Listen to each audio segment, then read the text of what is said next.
Hey guys, tonight we're going to talk about something that history books rarely linger on for very long, but which would have been impossible to ignore if you were actually there, and that is the way medieval cities smelled.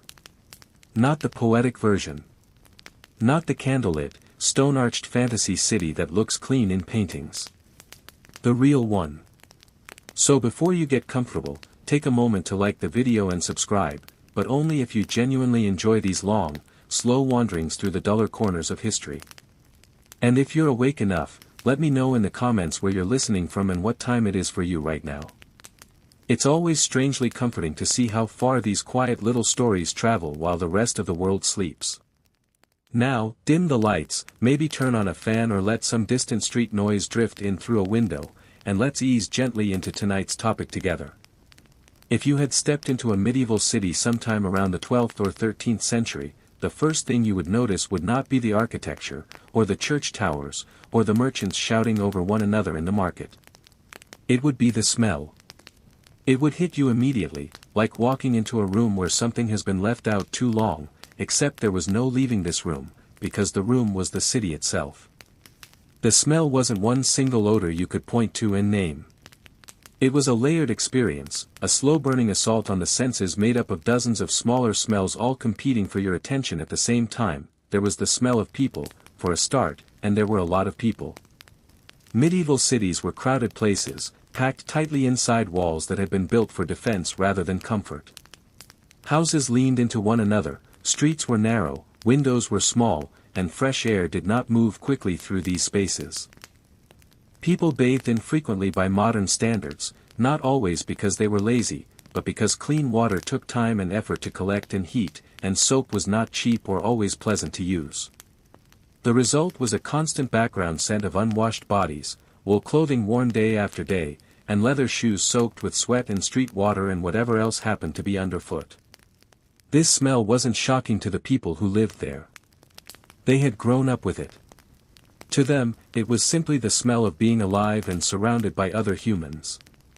To an outsider, especially one arriving from the countryside, it would have been overwhelming. Then there were the animals. Medieval cities were not human-only spaces. Horses, donkeys, pigs, chickens, dogs, and sometimes goats moved freely through the streets. Pigs in particular were excellent at surviving on scraps and garbage, which made them popular urban animals, but they were not known for improving air quality. Wherever animals went, waste followed, and there was no organized system to deal with it quickly or efficiently.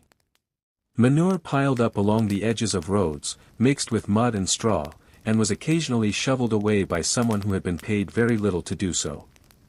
Until that happened, it sat there, slowly breaking down, especially in warmer weather, releasing a smell that settled into the stones and timbers of the city itself. And layered on top of that was the smell of waste from people. Medieval cities did have latrines, but many homes simply used chamber pots, which were emptied when full.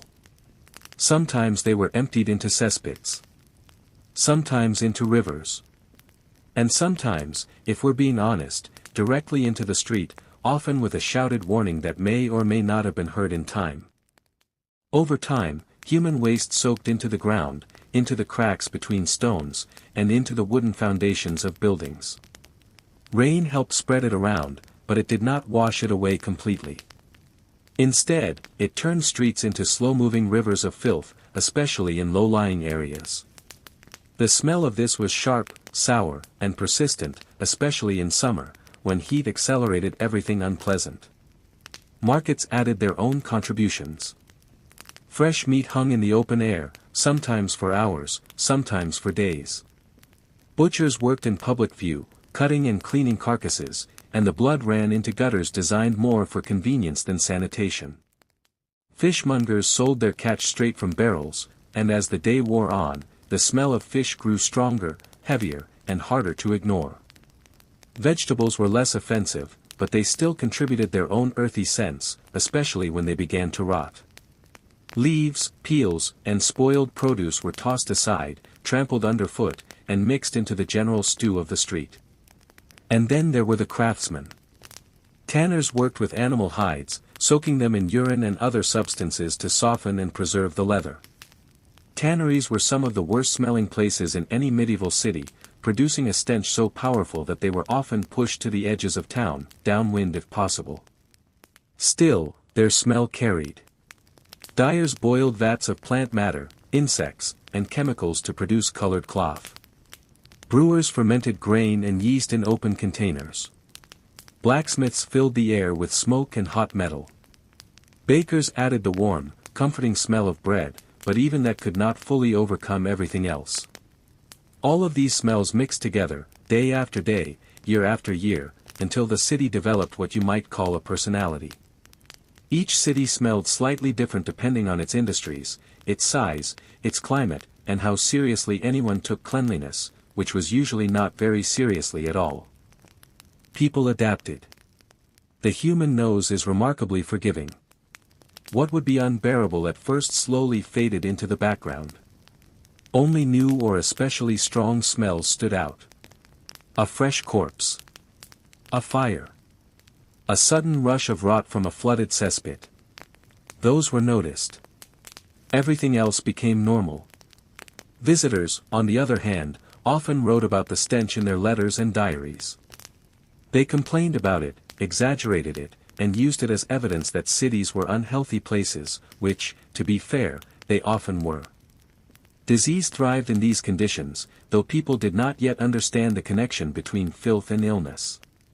Instead, bad smells were often thought to be dangerous in themselves.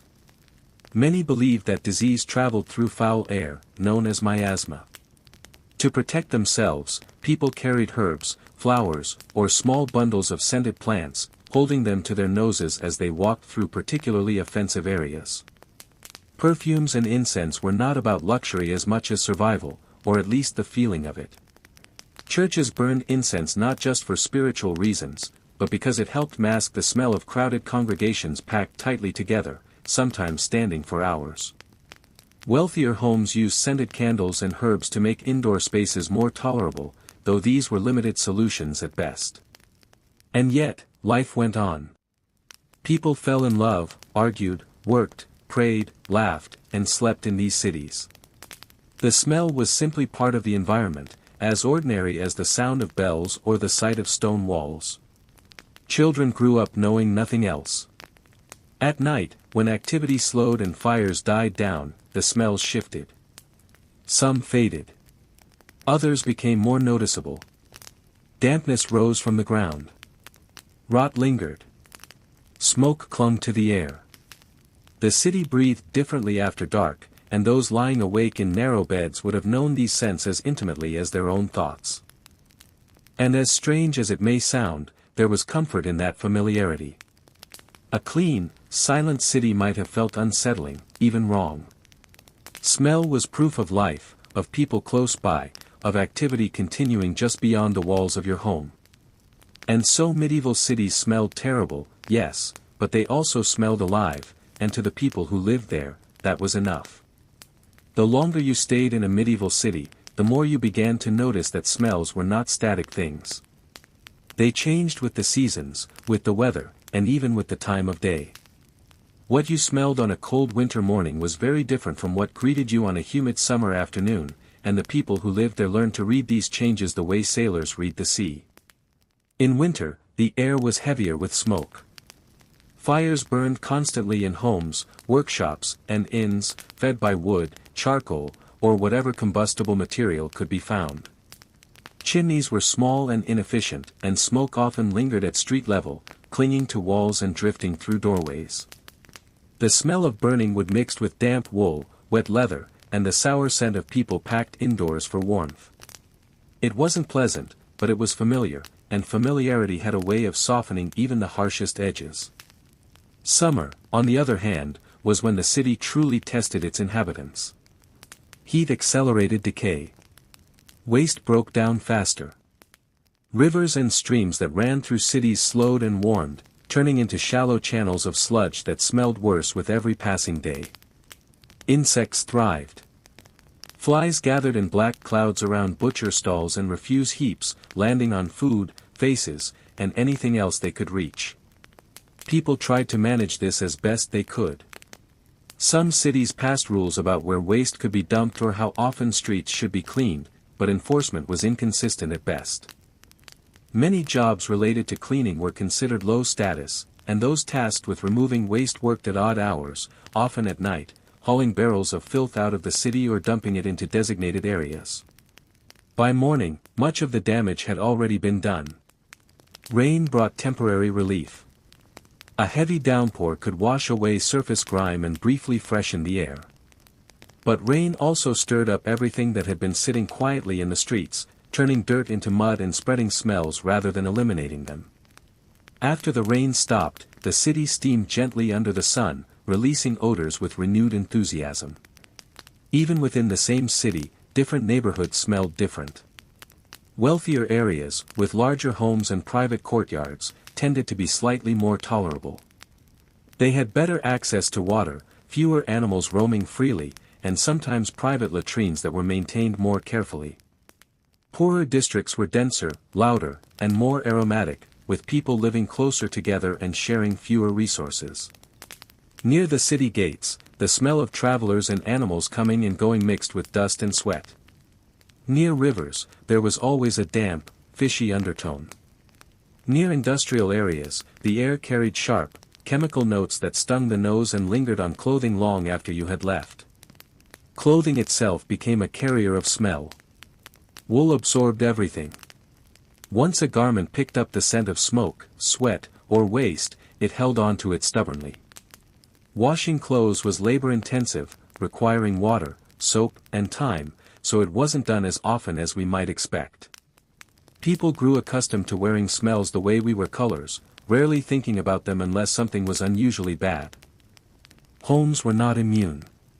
Floors were often covered with rushes or straw, which absorbed spills, dirt, and waste. These coverings were replaced periodically, but between changes they became repositories for crumbs, moisture, and whatever else fell to the ground.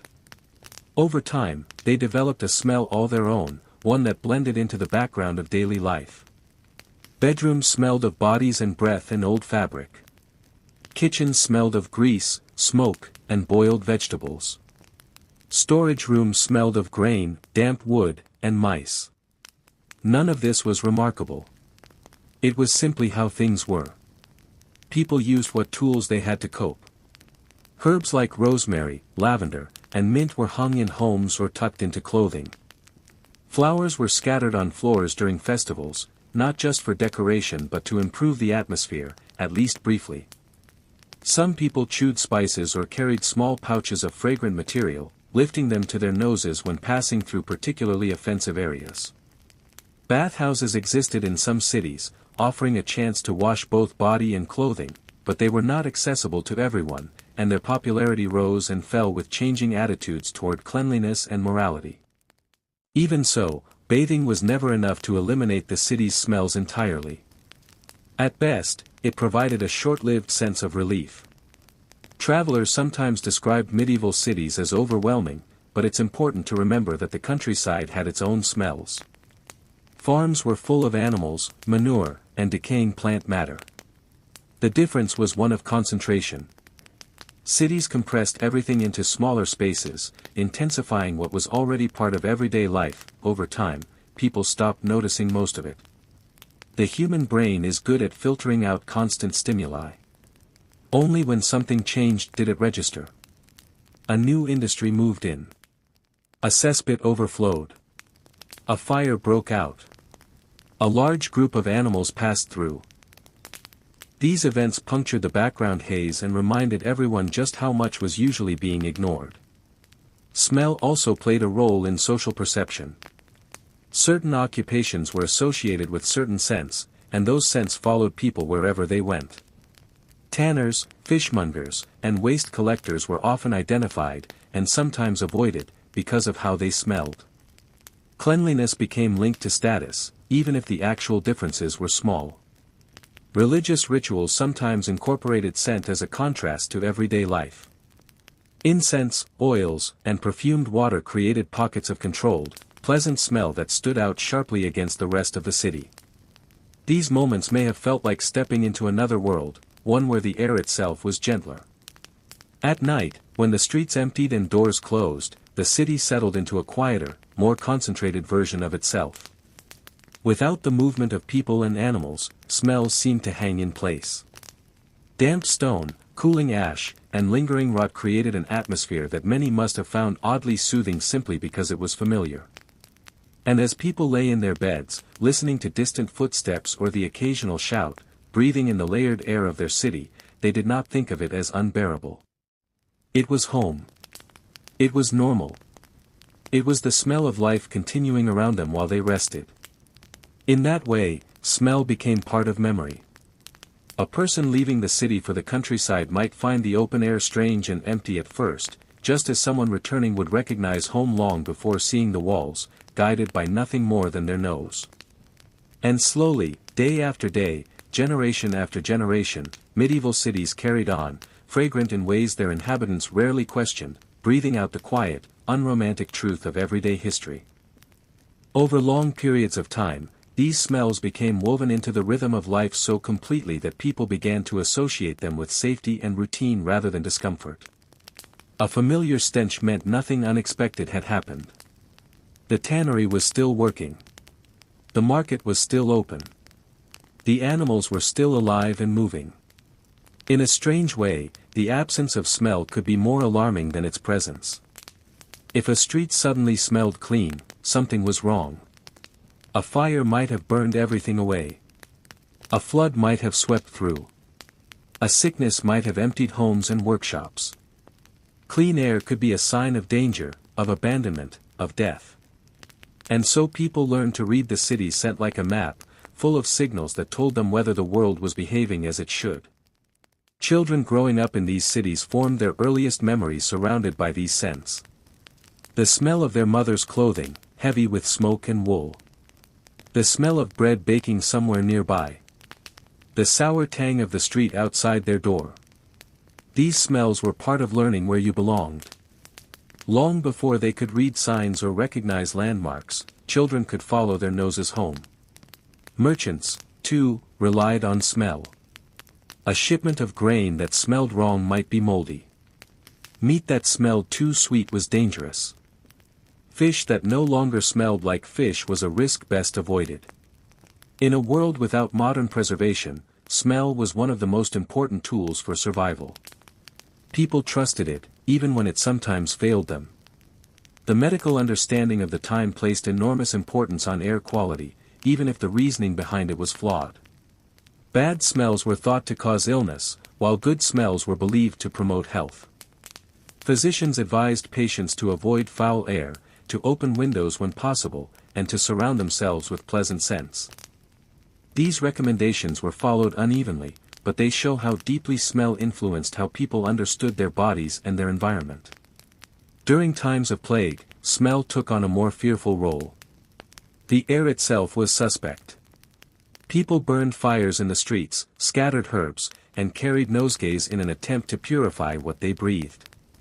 The city became a place not just of unpleasant odors, but of invisible danger. Every breath felt uncertain. Yet even then, daily life continued as much as it could. People still cooked, worked, argued, and slept in the same spaces. Fear became just another layer in the air, settling over everything like smoke. Different times of day brought different sensory experiences. Morning smelled of damp stone, stale smoke, and whatever had been left out overnight. Midday brought heat and activity, sharpening everything. Evening softened the edges again as fires were lit and food was prepared. Each transition marked the passing of time as clearly as the ringing of bells. The idea of deodorizing a city would have seemed strange. People dealt with smells locally, not systematically. You cleaned your own space as best you could. You tolerated your neighbors. You adapted. Large-scale sanitation was not yet part of the imagination. And yet, even without understanding bacteria or hygiene in modern terms, people were not entirely indifferent. Some cities attempted to regulate waste disposal. Others relocated the worst-smelling trades outside the walls. These efforts were limited and often resisted, but they show a slow, imperfect awareness that living conditions mattered. Travelers carried the smells of cities with them. Clothing soaked with urban air announced where you had been. When you arrived somewhere new, people could sometimes tell you were from a city before you spoke a word. Smell became a quiet marker of identity. Over time, as cities grew and technologies changed, these sensory landscapes began to shift. But for centuries, this was simply how urban life felt. Dense, noisy, and aromatic in ways that modern people struggle to imagine. Looking back, it's tempting to view medieval cities as filthy and unbearable. But for those who lived there, they were complex, functioning communities. Smell was just one thread in a much larger fabric of experience. And perhaps that's the most important thing to remember. History is not just what people did or believed.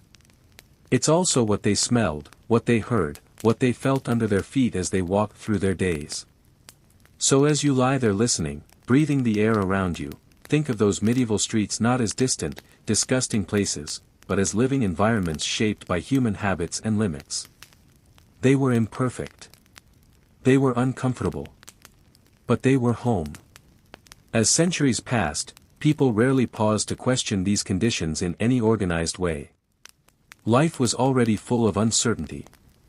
Crops failed. Wars came and went.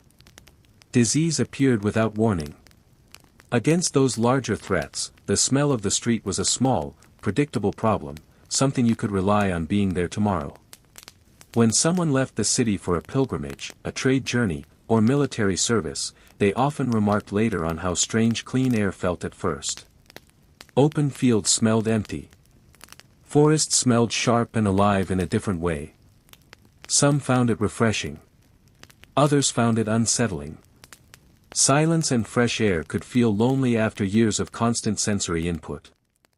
Returning home meant reacclimating. The familiar blend of smoke, waste, food, and people crept back into awareness slowly, like slipping into an old coat. Within days, sometimes hours, it faded again into the background, becoming invisible as it always had. Even celebrations had their own smells. Festivals brought roasted meat, spilled ale, trampled flowers, and sweating crowds packed tightly together. The air during these events was thick and lively, heavy with noise and movement. For a short time, the usual unpleasantness was overshadowed by excitement. The smell of joy, if such a thing can be said to exist. Religious processions added incense and candles to the mix, creating moments where the city smelled almost intentional. These were rare instances when scent was carefully chosen rather than simply endured. At the edges of the city, near walls and gates, smells thinned out. Here, wind moved more freely. Waste was sometimes dumped beyond the boundaries. These liminal spaces acted as buffers between the dense interior and the wider world. Guards stationed there spent long hours breathing air that was only slightly less oppressive than inside, but even that small difference mattered. For people living above workshops or stables, smell was constant and unavoidable. Families adapted by sleeping with windows open when weather allowed, even in winter, balancing cold against suffocation. Blankets were piled high. Fires burned low. Everything was a compromise. Over generations, building styles slowly changed in response. Windows shifted. Chimneys improved. Streets were widened in some places. These changes were not driven by comfort alone, but comfort played a role. Smell, though rarely mentioned explicitly, was part of the reason the medieval city was not static. It was an evolving organism, shaped by human needs and limitations. Smell flowed through it like blood through veins, carrying information, warning, and familiarity. When we imagine the past, we often do so visually. Stone walls. Wooden beams. Flickering torchlight. But smell was just as present, just as influential. It shaped behavior, memory, and emotion in ways that written records rarely capture. And so, as this quiet exploration continues, there's no dramatic conclusion waiting. No sudden cleanliness. No revelation that fixes everything. Medieval cities smelled the way they did because people lived there the way they did. They endured. They adapted. They slept. And the city breathed on around them, patient, persistent, and unmistakably alive. As night deepened and lamps flickered out one by one, the city entered its most concentrated state. Without the distraction of movement, smells seemed to thicken, settling into corners and alleyways. The absence of daylight did not remove the odors of the day, it simply allowed them to linger without interruption. Those awake during these hours, guards on watch, bakers beginning their work early, or insomniacs staring at wooden ceilings, knew the city in a different way. They recognized which smells belonged to night and which were remnants of day. The cooling air carried dampness from stone walls and packed earth. Smoke from low-burning hearths drifted lazily instead of rising. Waste that had been trampled and stirred all day now rested quietly, waiting for morning. Sleep itself was shaped by these conditions. Beds were stuffed with straw or wool, absorbing scents over time. Rooms were small, shared by families or groups, and the air within them rarely changed completely. Dreams formed in this atmosphere, influenced by heat, smoke, and whatever sounds drifted in through cracks and shutters. Morning did not arrive cleanly. It crept in slowly. As the first doors opened, yesterday's smells mixed with new ones. Fresh fires were lit. Water was poured out. Animals stirred. The city did not reset overnight. It accumulated. People learned to plan around this. Certain tasks were done early, before heat intensified decay. Others waited until later, when smells softened again. Bakers worked in the pre-dawn hours, filling the air with bread before the market overwhelmed it. Waste removal often happened when fewer people were awake to witness it. Smell became a quiet organizer of time. You didn't need a clock to know when the fish market had opened or when the tanners were at work. Your nose told you. Visitors who stayed long enough sometimes stopped complaining. Their letters home became less dramatic. The shock faded. What remained was adaptation. They learned which streets to avoid, which routes were tolerable, and where pleasant smells occasionally broke through the background. A bakery on a cold morning. A garden tucked behind a wall. A church filled with incense. These moments stood out precisely because they were rare. They offered brief relief without changing the larger picture. Children played in streets without thinking about what lay beneath their feet. Adults stepped carefully, not out of disgust, but out of habit. Everyone moved with a kind of unconscious expertise, navigating the sensory landscape as naturally as breathing. As generations passed, these environments shaped expectations. Comfort meant something different. Cleanliness meant something different. A space that would horrify a modern visitor might have felt perfectly acceptable, even cozy, to someone who had never known anything else, and when change finally came, slowly and unevenly, it did not arrive all at once. Improvements in sanitation, street design, and waste management took centuries. Each small shift altered the smell of the city just a little, barely noticeable at first. People adjusted again, as they always had. History rarely moves in dramatic leaps when it comes to everyday life. It drifts. It accumulates. It smells the same for a very long time, and then one day, almost without realizing it, it doesn't anymore. For medieval cities, that long period of sameness was defined by human closeness, animal presence, and the constant negotiation between necessity and discomfort. Smell was not an enemy to be conquered. It was a condition to live with. And so, as this slow narrative carries on, there is nothing to resolve, nothing to correct. Only a steady continuation of ordinary lives unfolding in crowded streets, under stone walls, breathing air layered with the evidence of everyone else doing exactly the same thing. The city rests. The city wakes. The city smells. And life goes on, unremarkable, persistent, and quietly human. In quieter moments, when the city seemed almost still, people sometimes became aware of how deeply these smells were tied to memory.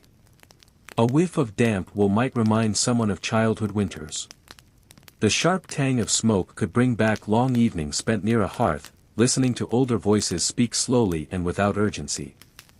Even unpleasant odors had a way of anchoring experiences in the mind. Leaving the city for many years and then returning could feel disorienting. Streets might look familiar, buildings recognizable, but it was often the smell that confirmed where you were. Before seeing a particular square or hearing a familiar bell, your nose told you that you had come home. Smell also marked transitions in life.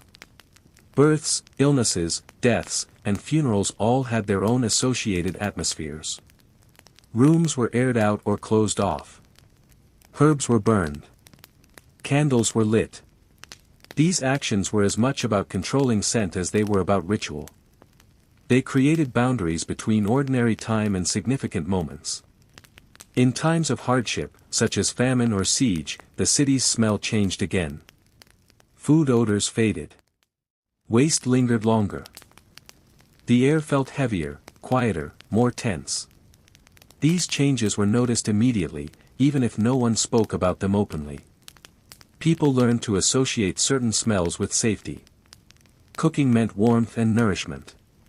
Smoke meant fire was under control. Familiar animal scents meant resources were still present.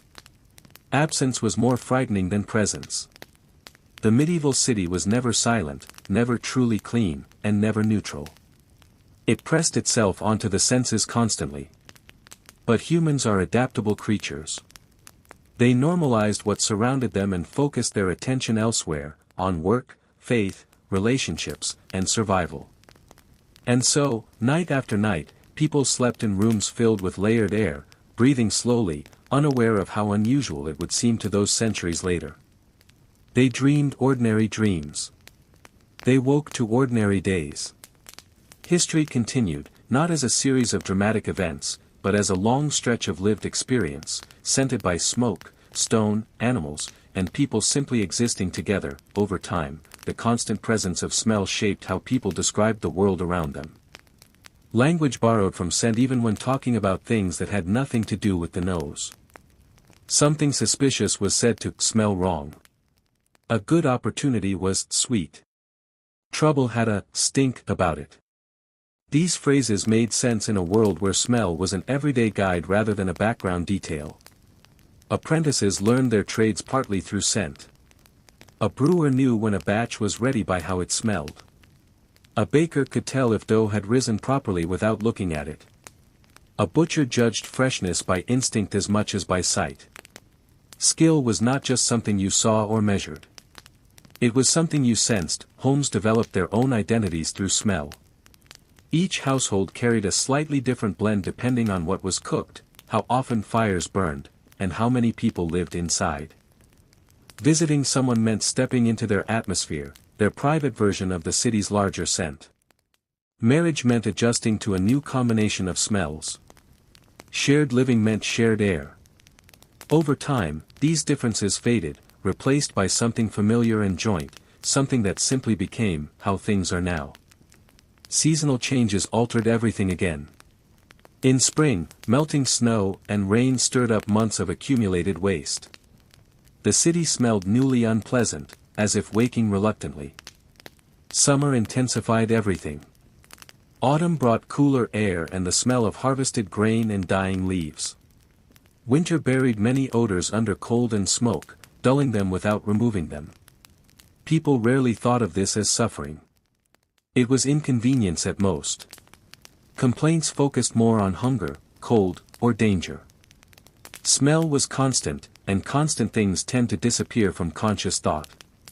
When historians look back, they often rely on records written by elites, people with the luxury of noticing and complaining. The vast majority simply lived.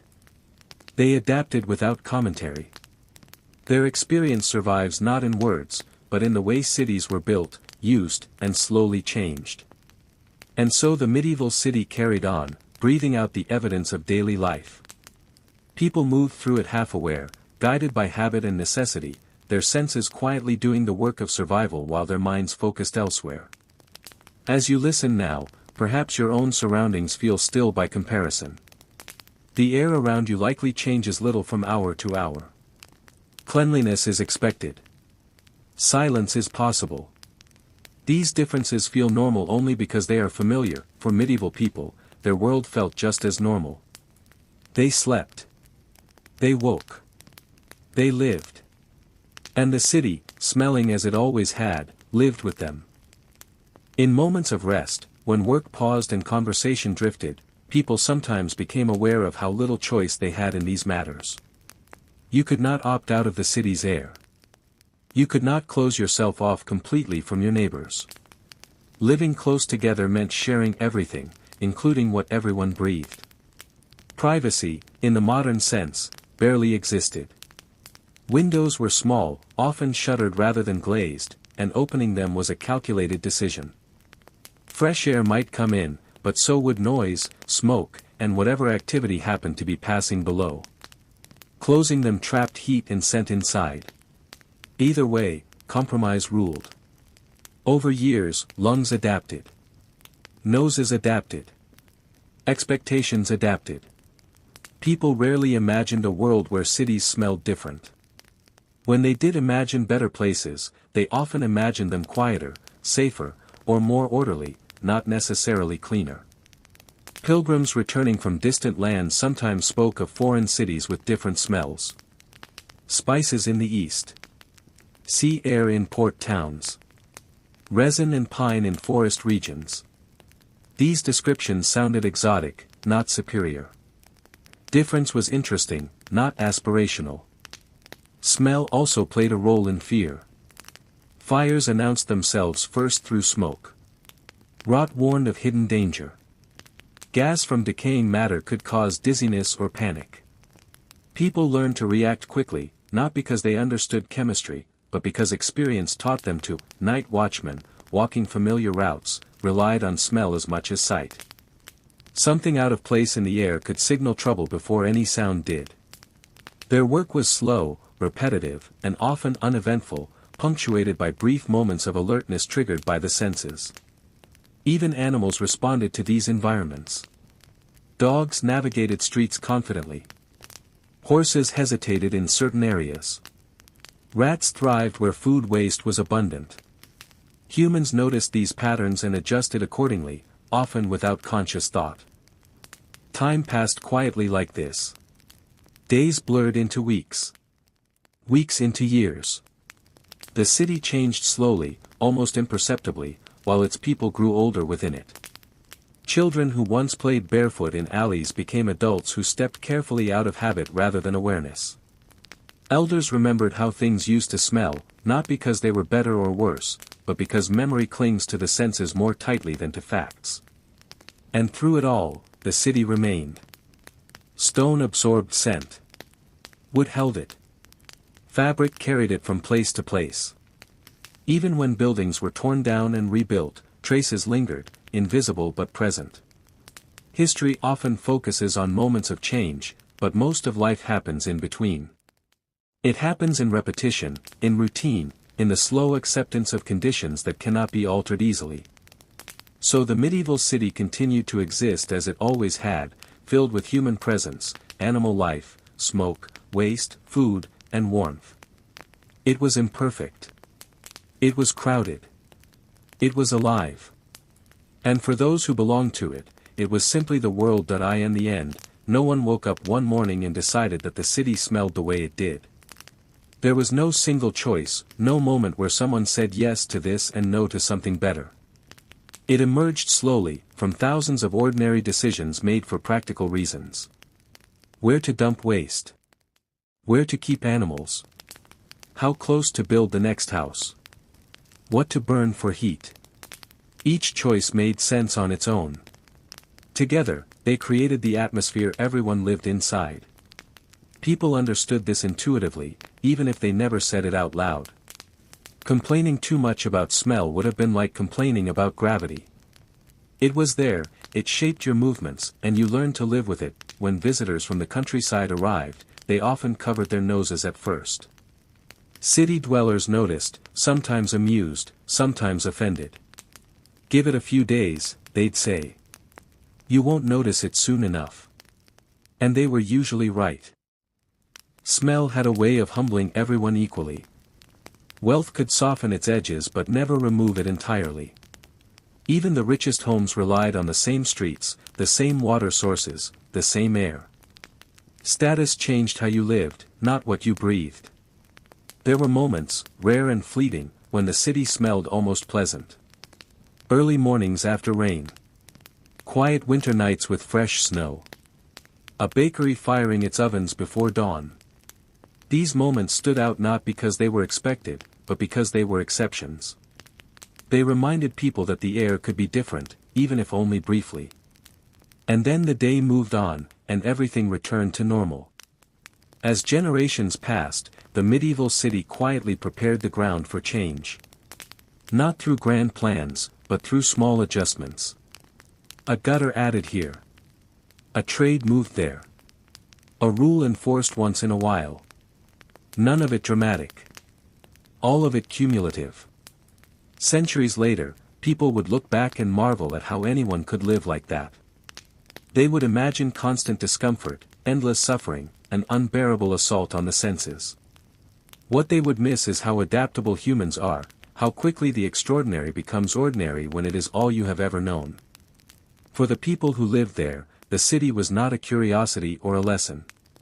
It was home. It was work. It was family. The smells were part of that, no more remarkable than the sound of footsteps or the feel of stone beneath your hand. So as this slow reflection drifts onward, there is no need for an ending.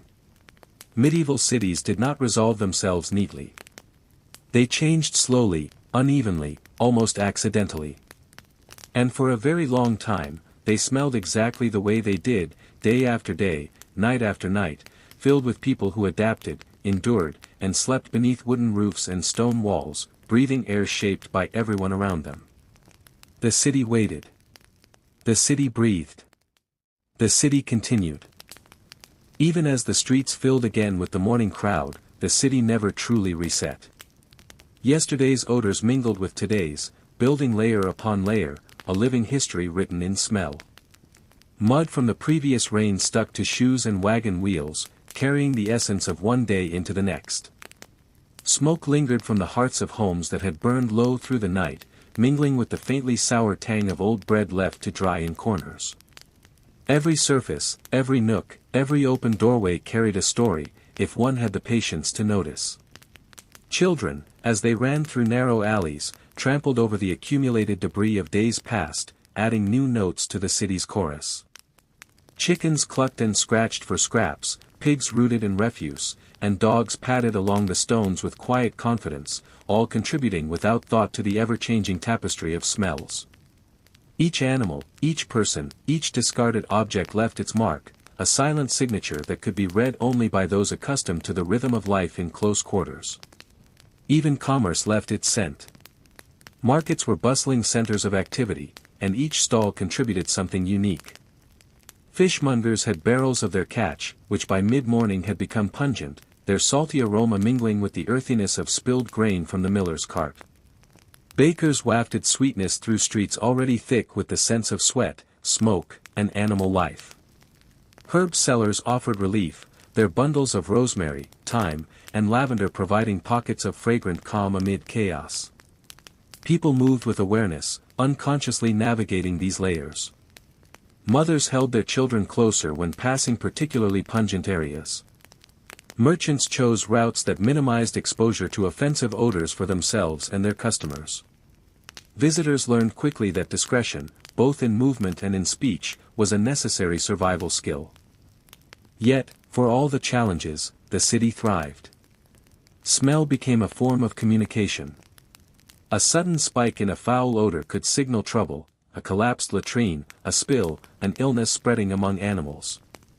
A sweet or savory aroma might indicate a particularly good baker, a generous innkeeper, or a hidden garden tucked behind walls. The urban environment was alive in ways that were constant and subtle, and those who lived there learned to listen with all their senses. Over time, the accumulation of scents shaped relationships. People recognized neighbors by smell, not just by sight. Familiarity brought comfort, unfamiliar odors inspired caution. Smell could convey status, as wealthier residents could mitigate odors through architecture, firewood, and private waste disposal, but even then, it was never entirely controllable. The city asserted itself over everyone equally. As days and seasons passed, the rhythms of life continued, predictable yet never truly repetitive. Rain, sun, heat, and cold all influenced the city's smell. Fires, cooking, animals, and humans all added their contributions. Nothing remained static. Yet, from the perspective of the people living inside it, this was simply normal. Life was measured in routines and survival, and the air around them was the backdrop for every experience. Even funerals contributed to the olfactory landscape. The carrying of the dead through streets, the placement of flowers, incense, and herbs, the slow decay of the departed, all layered yet more deeply into the ongoing life of the city. Smell was a constant companion from birth to death. It marked beginnings and endings without fanfare. Every night, when the city quieted, the same patterns repeated. Smells that had faded returned, and those that lingered grew stronger in still air. People slept alongside them, breathed them unconsciously, and awoke ready to add new layers to the ever-accumulating history. The medieval city, in all its complexity and imperfection, was alive. Its identity was inseparable from the very human and animal activities that produced every scent, every trace of presence. It persisted for centuries, unremarkable to its inhabitants yet extraordinary to anyone examining it from afar, a world full of life, struggle, and continuity. And as the hours ticked by, so slowly, the city went on, breathing, exhaling, and layering its history in ways that can only be sensed, not read. With each passing day, the city's smells became part of the very rhythm of life. Vendors shouted from stalls, their voices carrying over the mixture of aromas, announcing bread, cheese, meat, or herbs. The scent of fresh bread pulled early risers toward the bakeries, while the tang of smoke from cooking fires drifted lazily through alleys. People moved instinctively toward or away from certain smells, making choices without thought, guided by hundreds of small lessons learned over years. In quieter corners, hidden gardens or courtyards offered temporary relief from the general odor. Here, flowers, herbs, and fresh water provided a brief reprieve, a sensory pause in a city that rarely stopped exhaling. These spaces were treasured, especially by the elderly or sick, who needed a momentary balm for their weary senses. Even children instinctively recognized these as places of calm, playing among the herbs and blossoms, aware of the contrast between the freshness here and the crowded streets outside. Every season brought its own signature. Spring carried the scent of wet earth and growing plants, overlaying the ever-present smoke and refuse. Summer intensified odors, as heat accelerated decay and human activity increased. Autumn brought drying leaves, pressed grain, and the early smoke of fireplaces as nights grew colder. Winter muted smells, wrapping the city in a cold, dense blanket, though the smoke from fires and the preserved food aromas of long-term storage punctuated the still air. Animals continued to contribute. Dogs patrolled streets, cats slinked along rooftops, and livestock added their own unmistakable signature.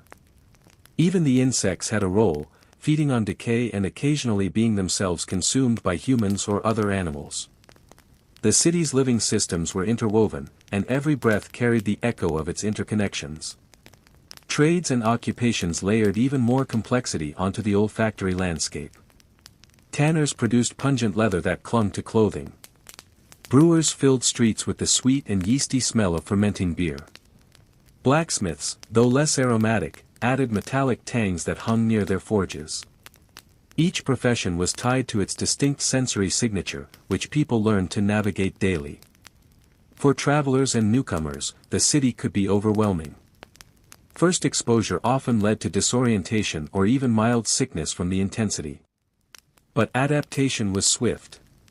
Humans are remarkably plastic when it comes to sensory input. Within days, most visitors could traverse streets without noticing the full complexity. Instead, smell became an unconscious map, guiding them toward markets, inns, stables, or quiet paths. Even private homes were shaped by this awareness. Cooking practices, hearth placement, and furniture arrangements often took smells into account, whether consciously or not. Windows were opened strategically to draw fresh air in or to carry smoke away. Herbs hung from beams not only for scent but as tools to manage air quality in enclosed spaces. People created microenvironments within their homes to survive and thrive within the larger olfactory chaos. Life in the city was a constant negotiation with smell. Eating, sleeping, working, and socializing were all influenced by it. Decisions that might seem trivial today, where to walk, where to sleep, what to cook, were deeply connected to scent in ways that shaped routines, habits, and culture. The medieval city, in all its aromatic complexity, existed not just as stone and wood, but as a living network of senses, of people responding to, shaping, and surviving within the air they shared. It was imperfect, persistent, and profoundly human. And so, as the day turned to evening, the city exhaled yet again, a slow, continuous breath that had persisted for centuries and would persist for centuries more, unnoticed by most but shaping every life within it. As night deepened, the city shifted yet again. The busy hum of midday markets faded into the low murmur of quiet streets.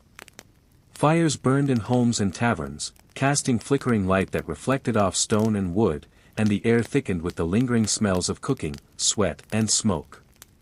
Those who worked late, guards, bakers, and tavern staff, moved deliberately, aware that the quieter streets demanded more caution. Every creak of a floorboard, every scuff of boots against stone, became part of the sensory fabric. Animals were especially active at this hour. Rats scuttled along alleyways, scavenging leftover scraps. Cats prowled silently, chasing the smaller creatures that dared to move in the shadows.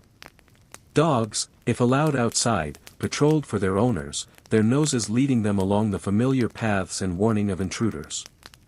The city's non-human inhabitants contributed their own scents, textures, and movements, and humans had long adapted to reading these subtle signals. Taverns offered warmth, light, and concentrated activity. The combination of smoke from hearths, spilled ale, and body odors created an atmosphere that was almost intoxicating in its intensity.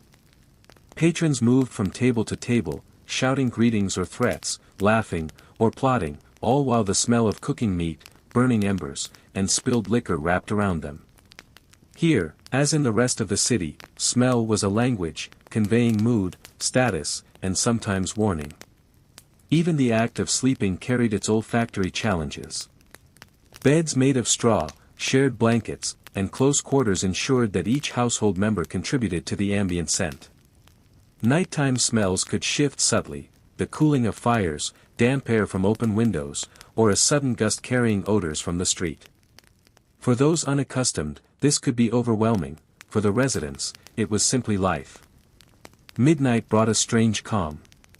The streets were largely empty, except for occasional late wanderers or guards. The air was cooler and denser. Smells lingered longer in the stillness, forming subtle layers that had been nearly invisible during the day's chaos.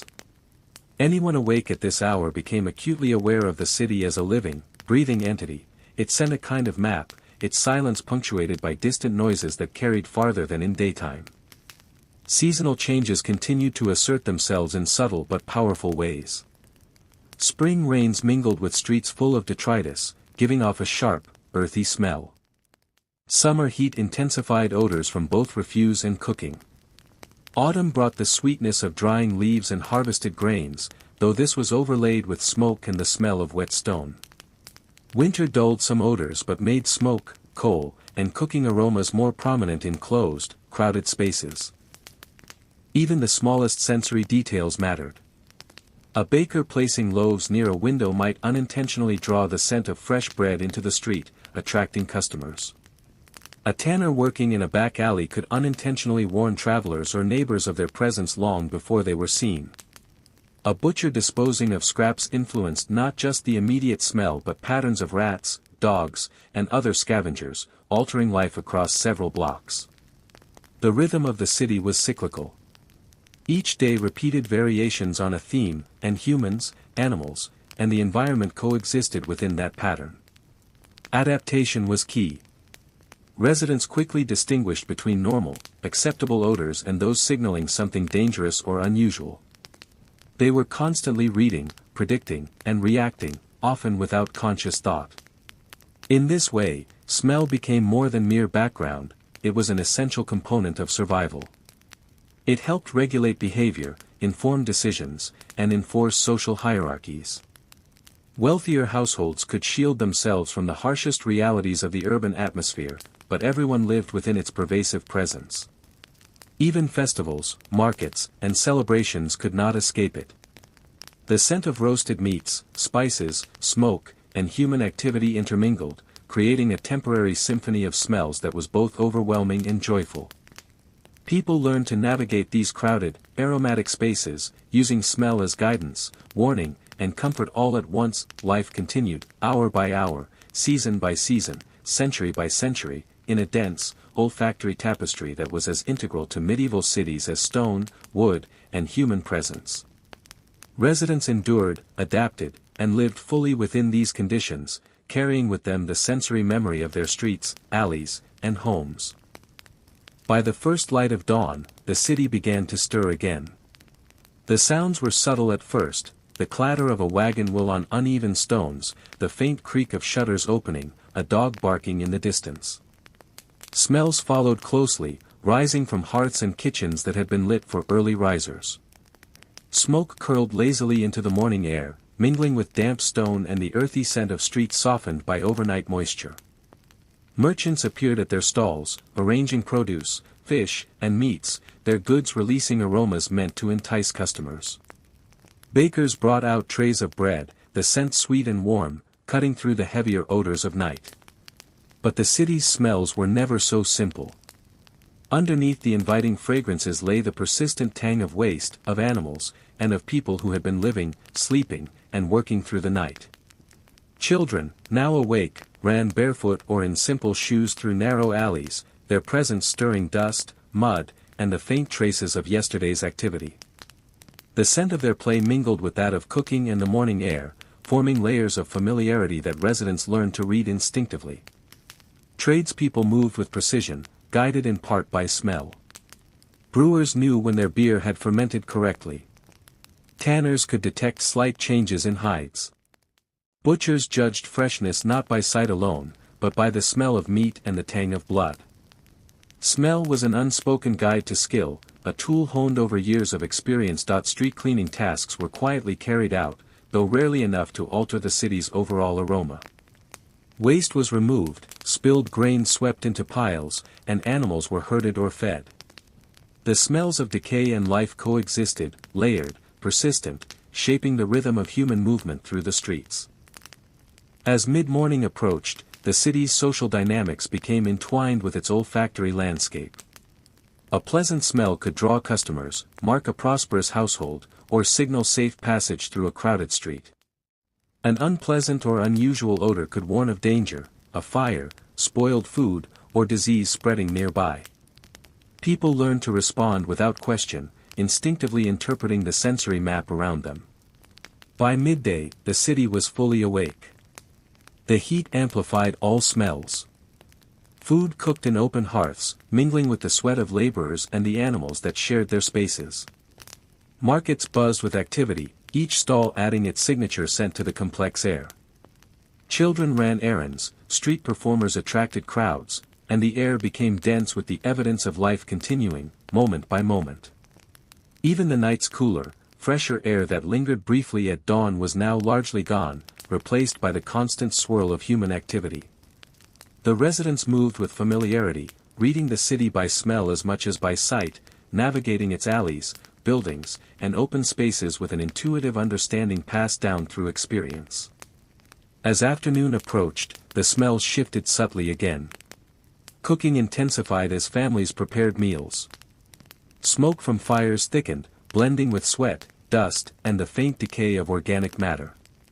Trades continued, children played, and the city's rhythm marched onward, cyclical and unbroken, each day layering new scents atop the old. Evening brought a final transformation.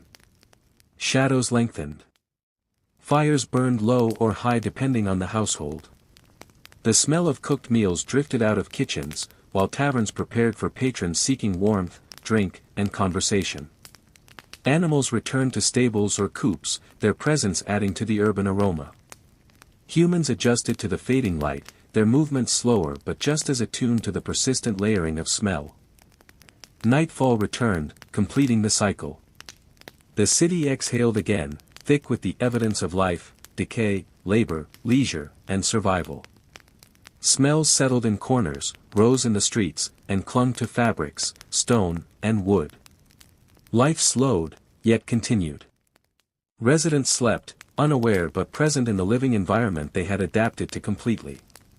And so the city continued, unbroken, unremarkable in its daily workings, yet extraordinary in its persistence, complexity, and humanity.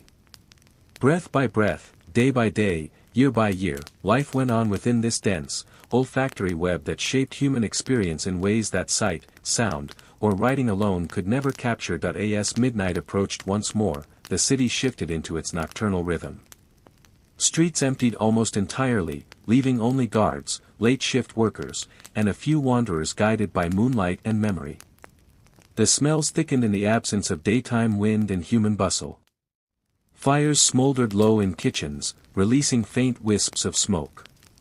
Animals moved quietly in the shadows, and even the air itself seemed heavier, dense with layers of human activity accumulated over the past 24 hours. Guards patrolled methodically, reading the city through more than sight. The faint scent of spilled alcohol could indicate a drunken brawl, the tang of sweat and dust suggested that someone had passed recently, moving quickly or fleeing.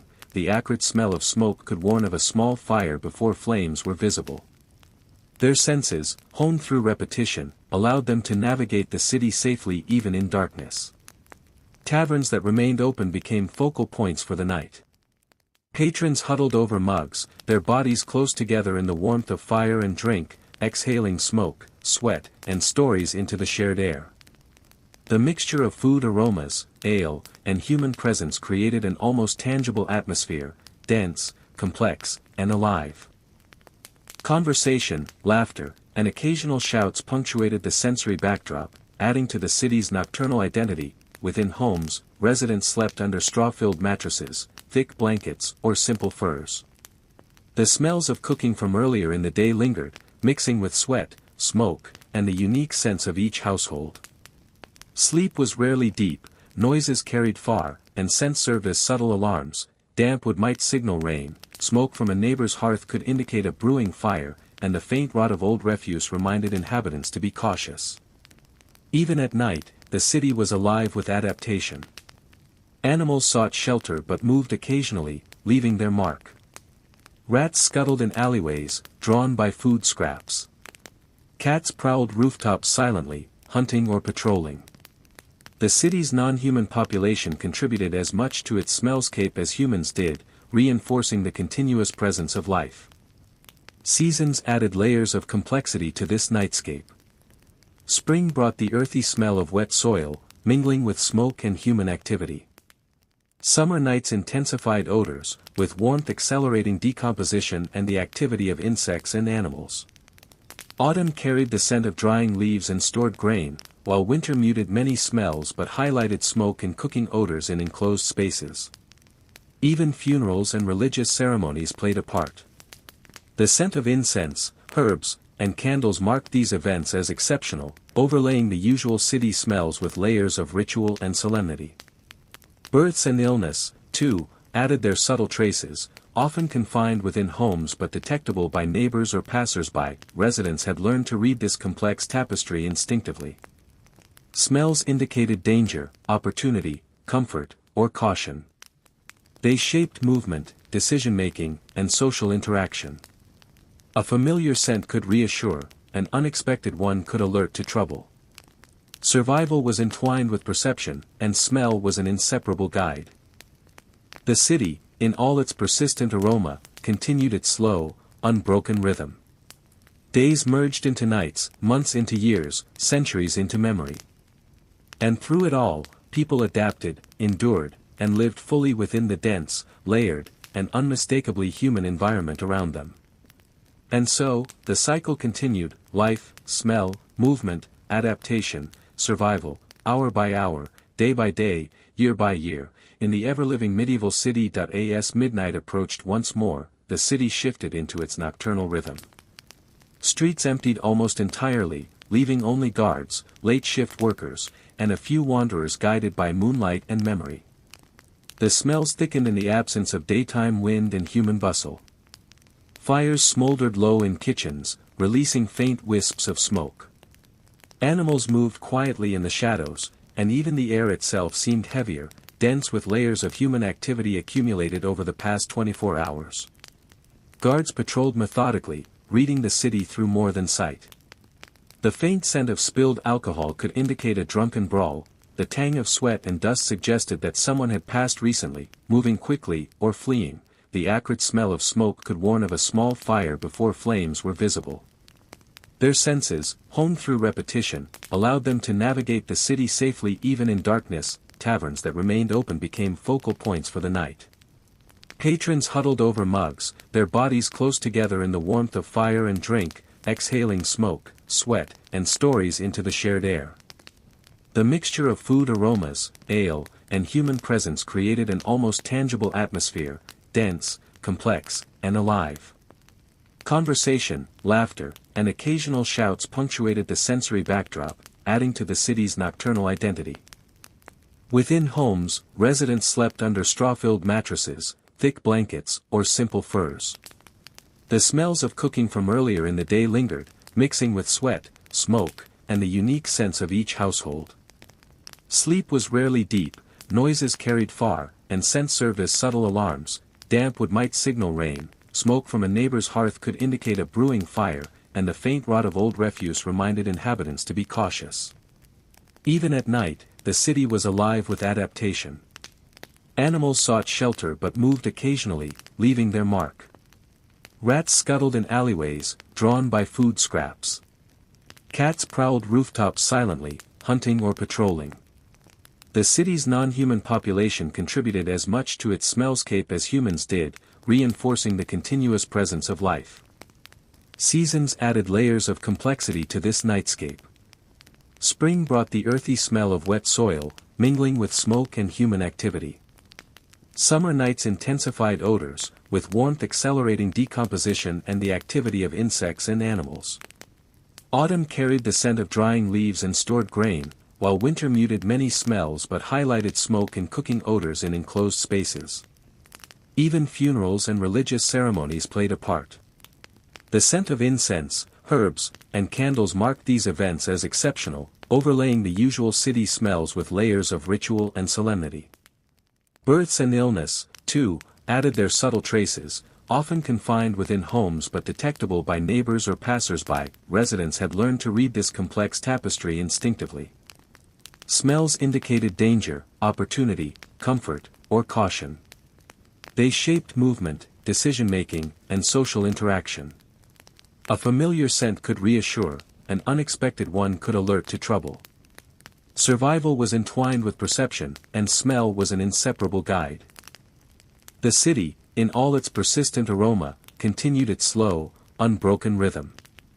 Days merged into nights, months into years, centuries into memory. And through it all, people adapted, endured, and lived fully within the dense, layered, and unmistakably human environment around them. And so, the cycle continued: life, smell, movement, adaptation, survival, hour by hour, day by day, year by year. In the ever-living medieval city. As the first hints of pre-dawn light crept over the city's rooftops, the cycle began again. The air was cooler now, carrying the damp, earthy scent of overnight moisture, mixed with the lingering smoke from dying hearths and the faint tang of fermenting food left from the night before. The city seemed to exhale slowly, almost as if pausing to gather itself before the day's next surge of activity. Street animals stirred, dogs stretched and yawned, rats scuttled to their hiding places, cats leapt gracefully from ledges to chase unseen prey. Even the birds sensed the approaching light, filling the streets with early morning calls that mingled with the smells of damp earth and smoke. Each sound, each odor, was a signal, a map for those awake to navigate and anticipate the day. Early risers emerged, bakers heading to their ovens, shepherds guiding their flocks to nearby pastures, guards beginning their rounds.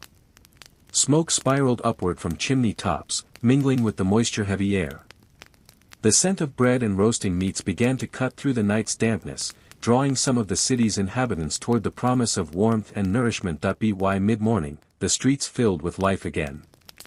Markets opened, merchants arranged their goods, and the scent of fresh produce, dried herbs, and fish mingled with the smell of smoke, dust, and laboring humans.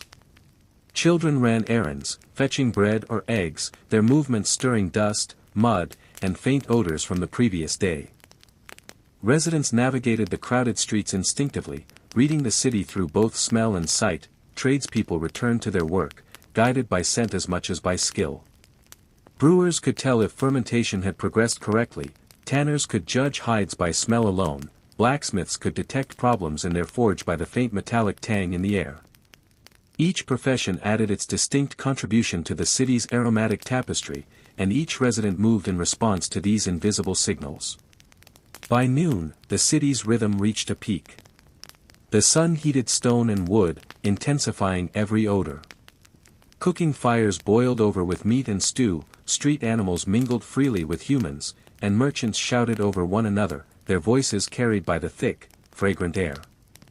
The smellscape was dense, layered, and alive, an invisible but constant thread connecting every living being within it. As afternoon approached, the city's inhabitants adjusted. Windows were opened or closed depending on prevailing odors. Streets were avoided or chosen carefully, guided by experience. Every decision, where to walk, where to rest, what to buy, was informed by this rich sensory network, invisible to outsiders but essential to life. By evening, fires burned again, casting long shadows across streets and alleys. Taverns prepared for the night, food, drink, and human presence layered together to create a concentrated bubble of activity and smell. Patrons, returning from work or travel, added their own scents to the mixture, reinforcing the city's persistence and continuity. Nightfall brought a final shift. Quiet descended slowly, with only the occasional guard, baker, or wanderer moving through the streets.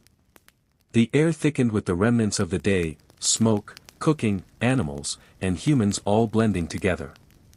Even the faint smell of rot or decay became background, unnoticed by those habituated to it. The cycle, unbroken and eternal, repeated: life, smell, adaptation, survival. Each day mirrored the last, yet each was subtly different, shaped by weather, season, trades, and human action. Smell was never just smell, it was history, memory, warning, and guidance, all rolled into one. And so, the city endured.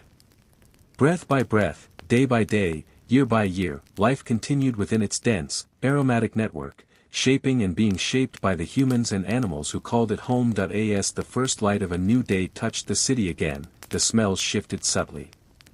Overnight dampness clung to stone and wood, carrying a faint earthiness mixed with lingering smoke from hearths that had burned low. The faint aroma of leftover food drifted from alleyways and homes where cooking had begun early, signaling to those awake that the day was restarting. Street life slowly picked up. Early risers, the bakers, the brewers, the shepherds, stirred to action. Smoke from ovens and kilns mixed with the scent of wet earth, creating a thick, layered aroma that became the city's morning signature. Children emerged barefoot, darting through alleys, stirring dust and mingling their own faint scents into the tapestry of urban life. Merchants opened their stalls, laying out fresh produce, dried herbs, and meats. The air grew dense with competing smells, the salt of fish, the sweet tang of fruits, the yeasty aroma of bread, all blending with the constant background of human sweat, animal musk, and wood smoke. Residents navigated these streets instinctively, using smell to locate familiar stalls, avoid soiled areas, and detect potential danger. By mid-morning, trades were fully engaged.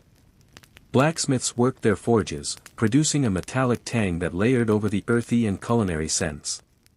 Tanners handled hides, filling the air with pungent odors. Brewers checked fermentation vats, the yeasty, alcoholic aroma drifting through nearby streets. Every profession contributed its distinctive scent to the living map of the city. Animals remained active participants. Dogs padded along, sniffing and marking territory. Cats prowled rooftops. Horses waited patiently in stables or dragged wagons through the streets, adding warmth and their own scent to the air. Rats scuttled beneath carts and along walls, leaving traces both visible and olfactory. Every creature, large and small, was part of the city's aromatic ecosystem. As the sun climbed higher, the city's rhythm accelerated. The heat intensified odors, cooking, sweat, smoke, and dust mixed together into a tangible haze. Street activity increased. Shouts and voices carried farther in the dry air. Vendors competed to draw attention to their stalls, often relying on the smell of their wares to attract customers. Humans, animals, and the environment existed in a constant, adaptive dance, guided by smell as much as sight or sound. By afternoon, the city reached a sensory peak. Work continued in kitchens, workshops, and stalls. Children played, oblivious to the complexity of the environment. Animals rested or scavenged. Tradespeople relied on smell as an essential tool, bakers testing bread, butchers judging meat, tanners checking hides. Each action influenced the larger olfactory landscape. As evening approached, smells shifted again. Fires burned brighter as residents prepared their evening meals. Taverns filled with patrons seeking warmth, drink, and companionship.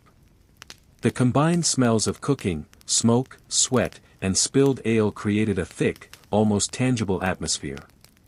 Humans and animals interacted within this aromatic bubble, each contributing to and navigating the city's signature scent. Nightfall settled once more, quieting streets except for guards, late-shift workers, and a few wanderers. The air thickened with accumulated scents, smoke, cooking, animals, and humans blending into an almost static but deeply complex olfactory backdrop. Sleep descended over households, while the city exhaled and prepared to begin the cycle anew. Life in the medieval city was continuous, cyclical, and unbroken. Smell guided survival, marked routines, and shaped experience. Each day mirrored the last yet carried subtle differences, influenced by season, weather, trade, and human action. Smell was memory, warning, guidance, and history all at once. The city endured. Breath by breath, day by day, year by year, its inhabitants lived within the dense, layered, living aroma that defined their world. As another dawn stretched across the city, a subtle shift occurred. The cool pre-morning air carried the scent of dew on stone and earth, blending faintly with the remnants of yesterday's smoke and cooking. It was a quiet moment, almost suspended, where the city seemed to inhale, pause, and prepare for the day ahead. The rhythm of life was about to begin again, unnoticed by most, but entirely orchestrated by smell, light, and motion. Street animals woke first. Dogs yawned and stretched, their fur absorbing the damp earth and dust. Cats prowled silently along roofs and alleys, hunting or simply marking their territory. Rats and other small creatures scuttled unseen, adding their own subtle contribution to the city's aromatic tapestry. Each movement, no matter how small, altered the environment slightly, layering scent and life over the night's residue. People began to emerge. Bakers headed to their ovens, the smell of bread soon curling out into the streets. Shepherds guided flocks or checked livestock, carrying the earthy scent of animal life and hay into the air. Guards took up their posts, walking familiar routes with a combination of vigilance and intuition honed by years of navigating smells and sounds alike. Merchants opened their stalls. The morning air thickened with the scent of fresh produce, dried herbs, meats, and fish. Every stall added its own note, blending with cooking smoke, the warmth of stone, and the faint decay that lingered from yesterday. Residents navigated the streets instinctively, recognizing familiar aromas and noting unusual ones as warnings or opportunities. By mid-morning, trades were fully underway. Blacksmiths worked their forges, filling the air with metallic tang and smoke. Tanners handled hides, releasing a pungent scent. Brewers tested fermentation, letting yeasty aromas spill into the streets. Every profession contributed its distinctive signature to the city, creating a complex map of smell that humans read as instinctively as a modern person reads a street sign. Children played in alleys, stirring dust and small fragments of debris, while street animals moved among them. Each footstep, scuff, and movement altered the olfactory environment slightly. The city's life was a constant negotiation between smell, movement, and survival. People relied on smell to judge where to walk, what to touch, where to buy food, and whom to trust. As the sun climbed higher, the intensity of odors increased. Cooking, sweat, smoke, and dust formed a tangible haze, shaping human behavior. Vendors competed not only with voice but with smell. A loaf of bread, a freshly cooked stew, or a cured piece of meat could guide customers through the streets even before sight came into play. Afternoon brought repetition and variation. Work continued, children ran errands, animals scavenged or rested, and tradespeople adjusted their activities based on the smellscape. Smell guided judgment. Bakers knew if bread was ready, butchers knew if meat had spoiled, and tanners knew if hides were salvageable. The city breathed and shifted with each subtle change. Evening arrived with another transformation. Fires burned higher as people prepared meals, and taverns filled with patrons seeking warmth, drink, and social interaction. Smoke, cooking, sweat, and spilled ale combined into a concentrated aroma that defined the night. The city was alive in smell, movement, and sound, a dense environment that shaped every action. As night deepened, quiet returned to the streets. Only guards, late workers, and wanderers remained. The city's smell thickened and settled, forming a consistent backdrop for those still awake. Residents slept, oblivious to the subtle layering of scent and life around them. And so the cycle continued, dawn to night, hour by hour, day by day, year by year, life, smell, adaptation, and survival interwoven in the ever-living medieval city. Breath by breath, it endured, persistent, layered, and profoundly human. As the city moved toward the next morning, there was a subtle, almost imperceptible shift in the air.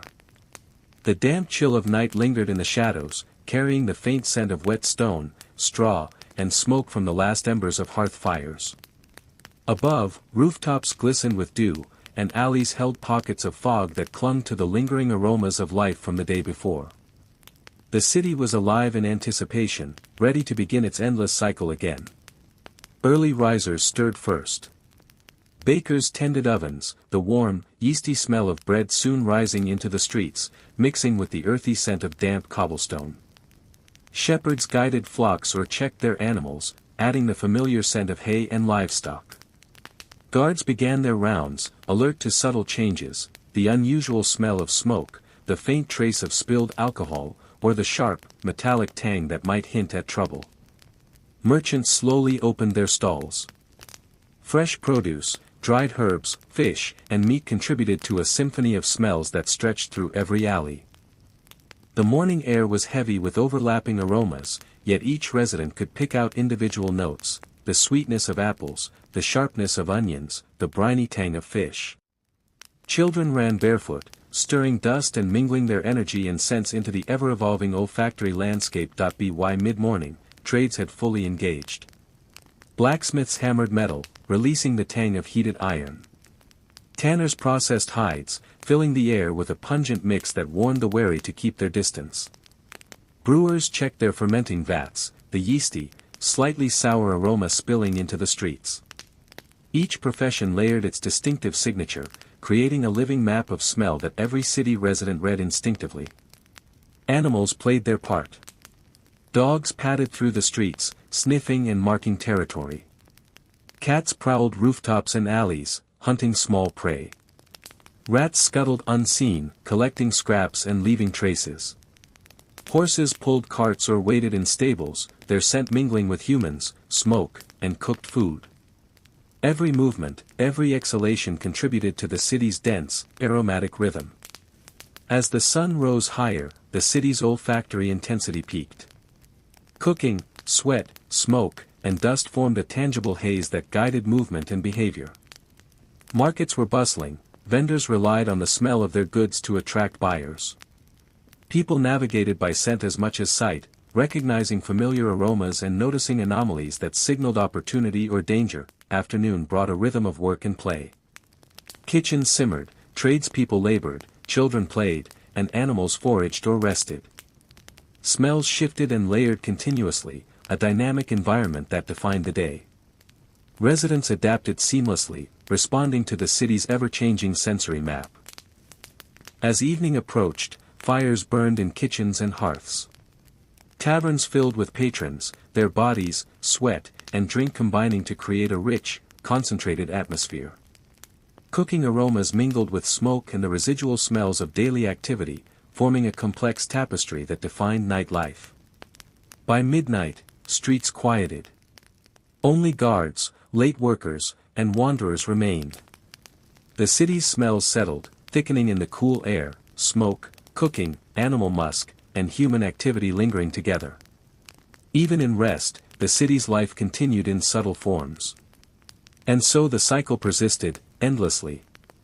Dawn to night, hour by hour, day by day, life, smell, and survival interwoven into the ever-living medieval city. Breath by breath, it endured, persistent, layered, and profoundly human. As the next day broke, the city awoke to a familiar but ever-changing symphony of smells and sounds. Early morning mist clung to rooftops and alleys, mixing with the lingering scent of last night's fires and the faint tang of damp earth. Windows opened slowly, and the warmth of first sunlight touched stone walls, releasing trapped aromas from the previous day: baked bread, spiced stew, sweat, smoke, and the faint trace of animals that had roamed the streets while the city slept. Street animals were the first to stir. Dogs padded along quietly, noses close to the ground, sniffing for signs of food or danger.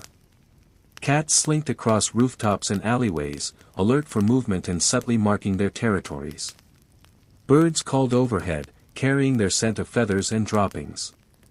Rats and small creatures scuttled in shadows, leaving faint traces that humans could detect only with attention.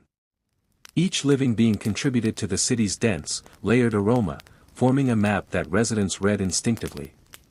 Humans emerged soon after. Bakers stoked their ovens, filling the streets with the sweet, warm smell of bread. Shepherds tended their flocks, adding earthy, hay-scented notes to the morning air. Guards began their rounds, alert to subtle changes: a whiff of smoke where it shouldn't be, a metallic tang hinting at a weapon, or the faint stench of spilled alcohol that could signal trouble. Smell guided as much as sight, and those attuned could navigate the city effortlessly. Even in the thickest crowds, merchants opened their stalls. Fresh fruits, vegetables, dried herbs, and fish released competing aromas into the streets, layering over the lingering scents of cooking, dust, and animals.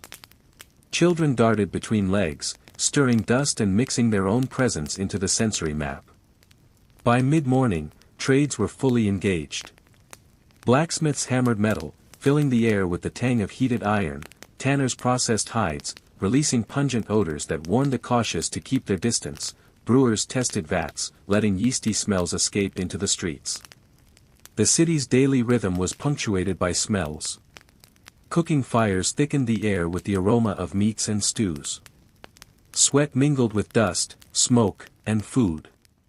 Market activity added layers of herbs, fruits, and fish. Animals added musk and fecal tang. Every scent interacted, creating a constantly evolving, living olfactory map. Residents instinctively interpreted these layers: a new, sharp smell might indicate a fire or rot; a sweet or savory aroma could guide someone toward food or safety. As the sun rose high, activity peaked. The streets swelled with life. Children ran errands, tradespeople labored, animals foraged or rested. Markets buzzed, vendors shouted, and smells intermingled in a dense, continuous cloud that defined the city. By afternoon, heat intensified odors, emphasizing sweat, smoke, and cooking over the subtler morning smells. Humans moved with practiced familiarity, guided by sight, touch, and smell simultaneously. Evening brought a shift. Fires burned brighter as meals were prepared. Taverns filled with patrons, adding warmth, conversation, and additional body odors to the thickening night air. Cooking aromas blended with smoke, animal musk, and the residue of daily labor, creating a concentrated environment alive with human presence. Residents adapted their movements, routines, and interactions to these dense olfactory layers. By midnight, streets quieted once more. Guards and late-shift workers patrolled, while the rest of the city slept. Smells lingered in cool air, smoke, cooking, animals, and humans, all layered and continuous. Even in stillness, life persisted, breathing, moving, and influencing the city subtly. The cycle repeated endlessly, dawn to night, hour by hour, day by day, season by season. Smell guided behavior, informed decisions, and shaped survival. Breath by breath, the city endured, dense, layered, and profoundly human. As the city transitioned once more into pre-dawn, the air held a crisp freshness, tinged with the faint mustiness of stone and the lingering aroma of last night's hearth fires. Mist clung to narrow alleys and rooftops, carrying a subtle blend of damp earth, animal musk, and the faintest traces of cooking. Even in this quiet, the city was alive, its rhythm undisturbed, moving beneath the soft light like a living organism breathing through stone, wood, and cobblestones. The first stirrings of the day began in whispers.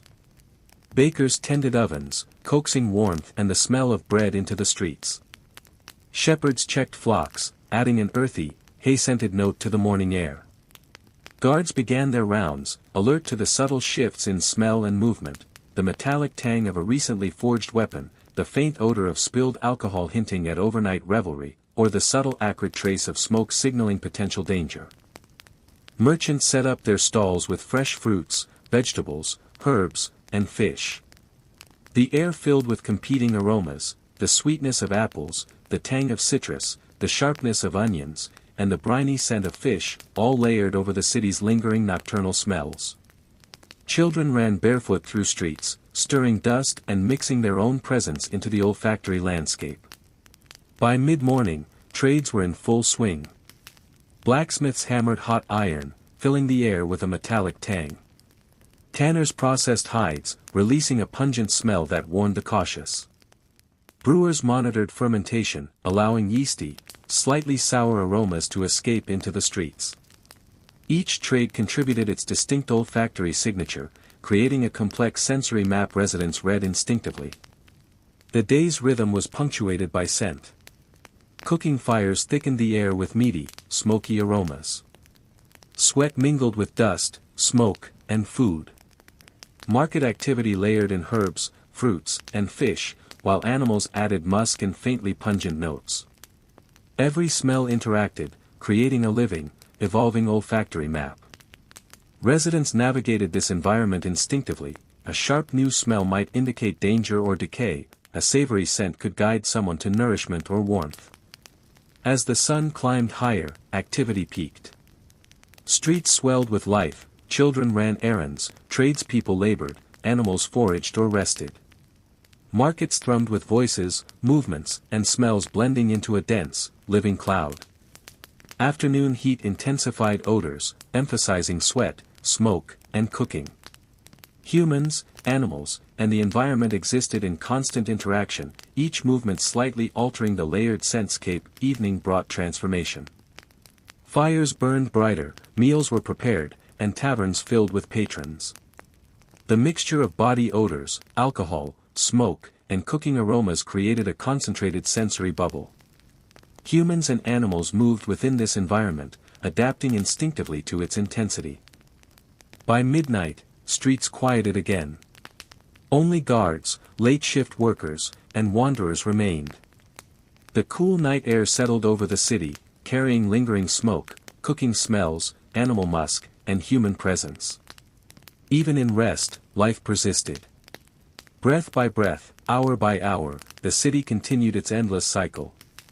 The day's routines, trades, smells, and movements would repeat endlessly, each hour layering over the last.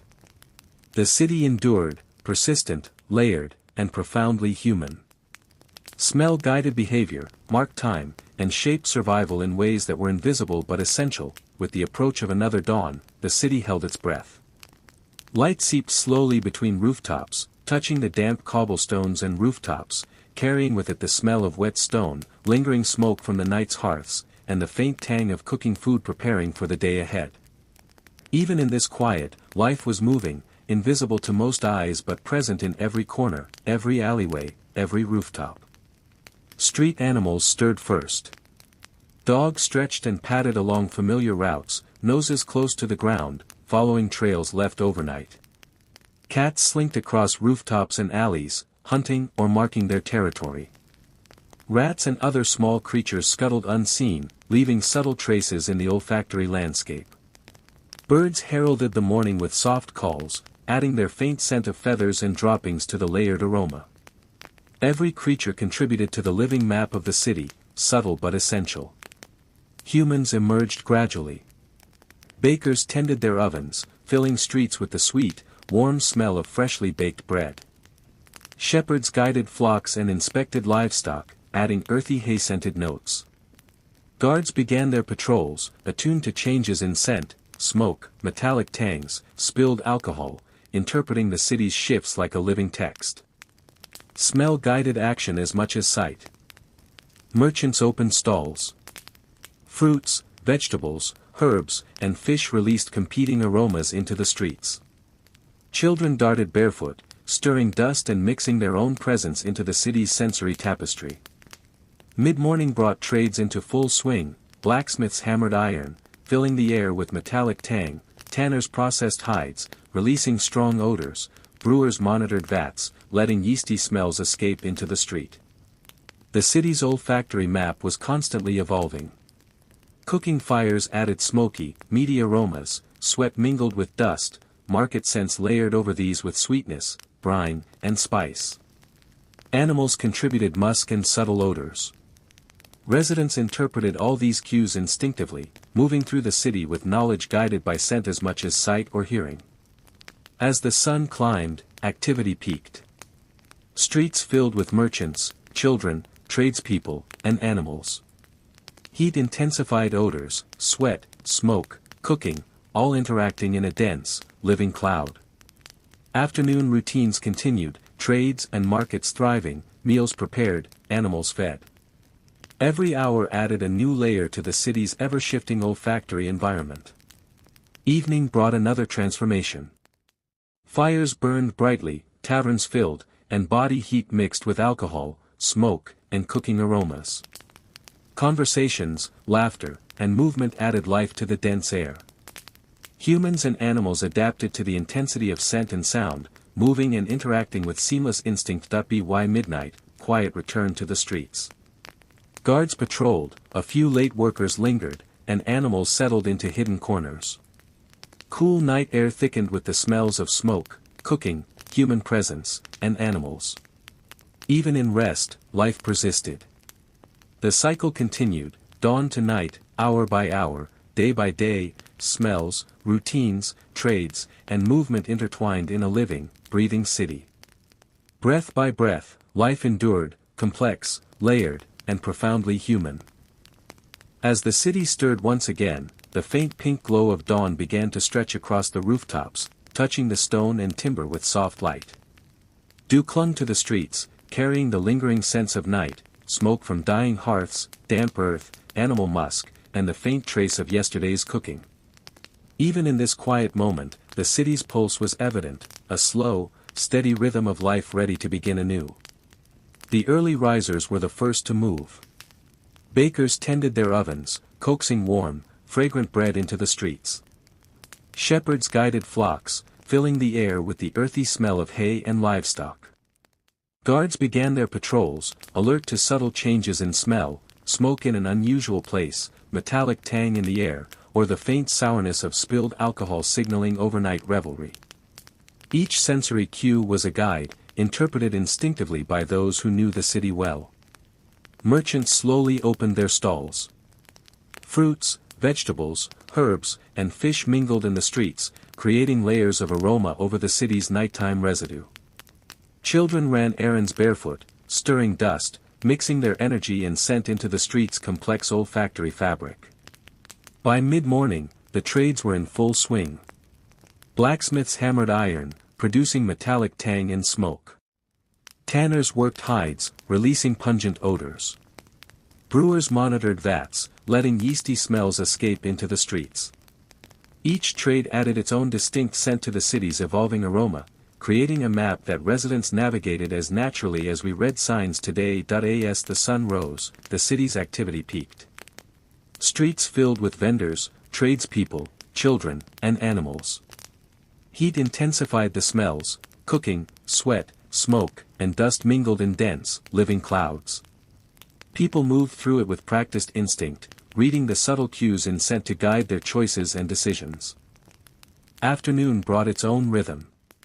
Markets were busiest, kitchens at full capacity, and streets buzzed with life.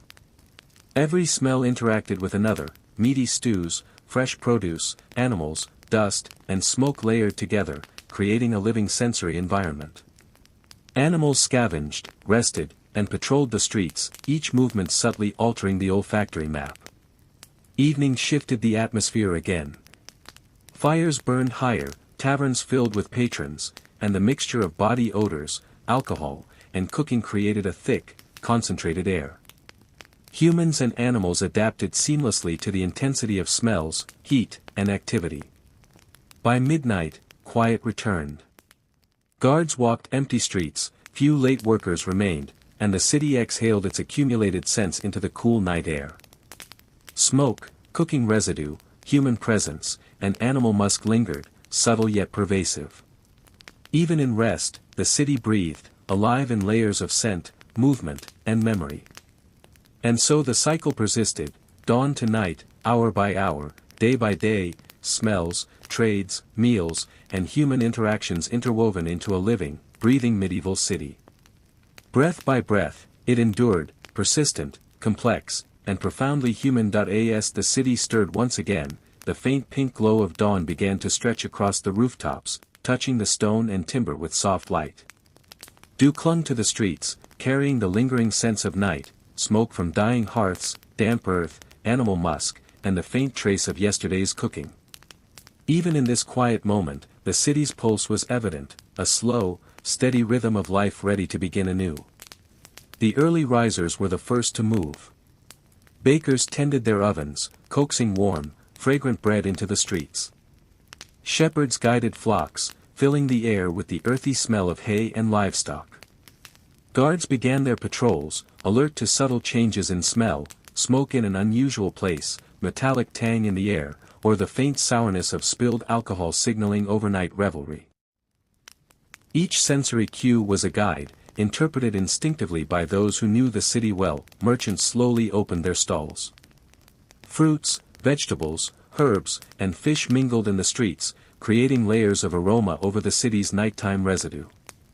Children ran errands barefoot, stirring dust, mixing their energy and scent into the street's complex olfactory fabric. By mid-morning, the trades were in full swing. Blacksmiths hammered iron, producing metallic tang and smoke. Tanners worked hides, releasing pungent odors. Brewers monitored vats, letting yeasty smells escape into the streets. Each trade added its own distinct scent to the city's evolving aroma, creating a map that residents navigated as naturally as we read signs today. As the sun rose, the city's activity peaked. Streets filled with vendors, tradespeople, children, and animals. Heat intensified the smells, cooking, sweat, smoke, and dust mingled in dense, living clouds. People moved through it with practiced instinct, reading the subtle cues in scent to guide their choices and decisions. Afternoon brought its own rhythm. Markets were busiest, kitchens at full capacity, and streets buzzed with life. Every smell interacted with another: meaty stews, fresh produce, animals, dust, and smoke layered together, creating a living sensory environment. Animals scavenged, rested, and patrolled the streets, each movement subtly altering the olfactory map. Evening shifted the atmosphere again. Fires burned higher, taverns filled with patrons, and the mixture of body odors, alcohol, and cooking created a thick, concentrated air. Humans and animals adapted seamlessly to the intensity of smells, heat, and activity. By midnight, quiet returned. Guards walked empty streets, few late workers remained, and the city exhaled its accumulated scents into the cool night air. Smoke, cooking residue, human presence, and animal musk lingered, subtle yet pervasive. Even in rest, the city breathed, alive in layers of scent, movement, and memory. And so the cycle persisted, dawn to night, hour by hour, day by day, smells, trades, meals, and human interactions interwoven into a living, breathing medieval city. Breath by breath, it endured, persistent, complex, and profoundly human. As the next morning began, the city seemed to wake in layers. The first light of dawn crept over rooftops, touching the streets with a soft golden glow. Dew on stone and straw released faint earthy aromas, mixing with the lingering smoke from the night's hearths and the subtle tang of cooking fires beginning anew. Even in stillness, the city pulsed with life, preparing for the day's activities. Animals were the earliest stirrers. Dogs padded along familiar routes, noses close to the ground, following trails left overnight. Cats prowled rooftops and alleys, hunting or marking territory. Birds called softly, their feathers carrying a faint scent, while rats and small creatures scuttled unseen through the shadows. Each movement, each breath, layered itself into the city's ever-shifting olfactory map. Humans emerged gradually. Bakers stoked their ovens, sending sweet, yeasty smells into the streets. Shepherds tended flocks, adding earthy hay notes. Guards began their patrols, interpreting smells as easily as visual cues. Smoke in an unusual spot might indicate fire, metallic tang could signal weapons, and the sour odor of spilled alcohol marked a night of revelry. Smell guided much of their awareness. Merchants opened stalls, layering the air with the scents of fruits, vegetables, herbs, and fish. Children darted between legs, stirring dust and mixing their own scent into the street's olfactory tapestry. By mid-morning, trades were fully active. Blacksmiths hammered iron, filling the air with a metallic tang, tanners worked hides, releasing pungent odors, brewers monitored fermentation vats, letting yeasty, sour aromas escape. Each profession contributed a distinct signature to the city's sensory environment. As the sun rose, activity peaked. Streets thrummed with life, vendors shouted, tradespeople labored, children ran errands, and animals foraged. Heat intensified odors, cooking, sweat, smoke, and dust layered together, creating a dense, living cloud. Residents navigated this complex environment instinctively, reading smell as much as sight or sound. Afternoon routines added new layers. Kitchens worked at full capacity, markets remained busy, and streets vibrated with movement. Every smell interacted with another, the smoke from kitchens, the meaty aroma of stews, the tang of fresh produce, and the musk of animals layered to form a living, evolving sensory map. Humans, trades, and animals all existed in a delicate balance. Evening brought transformation. Fires burned brighter as meals were prepared. Taverns filled with patrons, adding warmth, conversation, and body odors to the dense air. Smoke, cooking, and the lingering residue of the day's activity created an immersive sensory bubble that defined nightlife. By midnight, quiet returned. Guards patrolled, few late workers lingered, and animals settled. Cool night air carried the city's layered aromas, smoke, cooking remnants, human presence, and animal musk. Even in rest, life persisted. And so, the city cycled endlessly, dawn to night, hour by hour, day by day, year by year. Smells, routines, trades, and human interactions intertwined, forming a living, breathing city. Breath by breath, it endured, complex, layered, and profoundly human.